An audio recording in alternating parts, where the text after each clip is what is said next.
Assalamualaikum warahmatullahi wabarakatuh. Perkenalkan, nama saya Safira dari kelas ASP 2C. Pada video ini, saya akan menjelaskan jawaban ujian tengah semester mata kuliah Pengelolaan Keuangan Negara dan Daerah.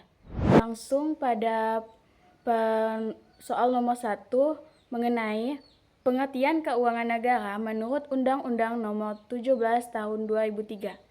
Menurut Undang-Undang Nomor 17 Tahun 2003, keuangan negara adalah semua hak dan kewajiban negara yang dapat dinilai dengan uang, serta segala sesuatu baik berupa uang maupun barang yang dapat dijadikan milik negara terkait pelaksanaan hak dan kewajiban tersebut. Artinya, seluruh penerimaan, pengeluaran, aset, utang, dan kekayaan negara termasuk dalam keuangan negara. Soal nomor 2 menjelaskan yang pertama, objek keuangan negara, yang kedua, subjek keuangan negara, yang ketiga, proses terbentuknya keuangan negara, dan keempat, tujuan keuangan negara. Penjelasan yang nomor 1 adalah objek keuangan negara. Objek keuangan negara meliputi hak negara memungut pajak, hak mencetak uang, penerimaan negara, pengeluaran negara, serta kekayaan negara. Contohnya seperti pajak, gedung pemerintahan, kendaraan dinas, dan dana APBD. Yang kedua, subjek keuangan negara. Subjek keuangan negara adalah pihak yang mengelola keuangan negara, yaitu pemerintahan pusat, pemerintahan daerah, kementerian dan lembaga, serta BUMD dan BUMN. Selanjutnya, penjelasan proses terbentuknya keuangan negara. Proses terbentuknya keuangan negara dimulai dari negara memperoleh pendapatan seperti pajak dan hibah, kemudian dimasukkan ke dalam APBN atau APBD, lalu digunakan untuk pembangunan dan pelayanan masyarakat, serta itu dilakukan pengawasan dan pertanggungjawaban. Yang keempat, tujuan keuangan negara. Tujuan keuangan negara adalah membiayai penyelenggaraan negara, meningkatkan kesejahteraan masyarakat, mendukung pembangunan nasional, dan menjaga stabilitas ekonomi.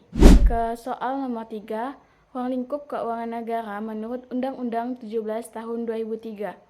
Ruang lingkup keuangan negara meliputi hak dan kewajiban negara, penerimaan dan pengeluaran negara, kekayaan daerah, serta kekayaan yang dipisahkan pada BUMN dan BUMD. Nomor 4 adalah penerimaan, pengeluaran, dan pembiayaan negara. Penerimaan negara berasal dari pajak, bea cukai, PNBP, dan hibah. Dan pengeluaran negara digunakan untuk gaji pegawai, pembangunan, bantuan sosial, dan pelayanan publik. Pembiayaan negara dilakukan untuk menutup defisit anggaran, contohnya pinjaman luar negeri, penerbitan obligasi, dan penggunaan saldo anggaran lebih. Soal nomor 5 adalah jelaskan dan berikan contoh bidang keuangan negara. Bidang keuangan negara meliputi yang pertama, perpajakan, mengatur penerimaan pajak negara, contohnya PPh dan PPN. Yang kedua, penganggaran, mengatur penyusunan APBN dan APBD, contohnya anggaran pembangunan jalan. Yang ketiga, perbendaharaan negara, mengatur penggunaan dan penyimpanan uang negara, contohnya pembayaran gaji ASN.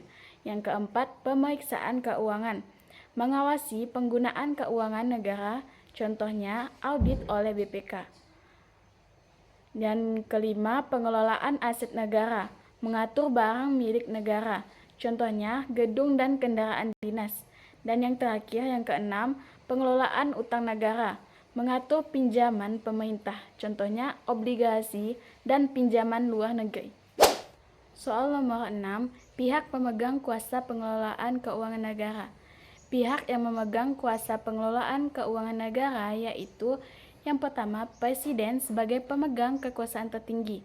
Yang kedua, Menteri Keuangan sebagai pengelola fiskal negara. Yang ketiga, Menteri atau pinjaman lembaga sebagai pengguna anggaran.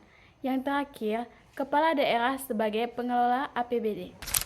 Soal nomor 7, Undang-Undang tentang Kebijakan Moneter. Kebijakan moneter diatur dalam Undang-Undang Nomor 23 Tahun 1999 tentang Bank Indonesia, yang kemudian diubah menjadi Undang-Undang Nomor 3 Tahun 2004.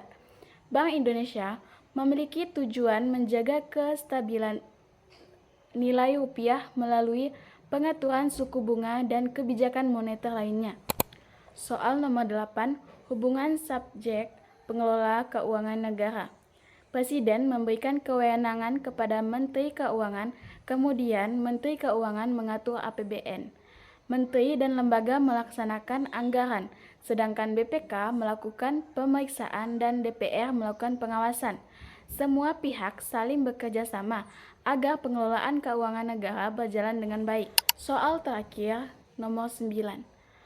Paradigma baru pengelolaan keuangan negara. Paradigma baru pengelolaan keuangan negara menekankan transparansi, akuntabilitas, efektivitas, efisiensi, good governance, dan sistem berbasis kinerja. Demikian penjelasan saya mengenai pengelolaan keuangan negara dan daerah. Terima kasih. Wassalamualaikum warahmatullahi wabarakatuh.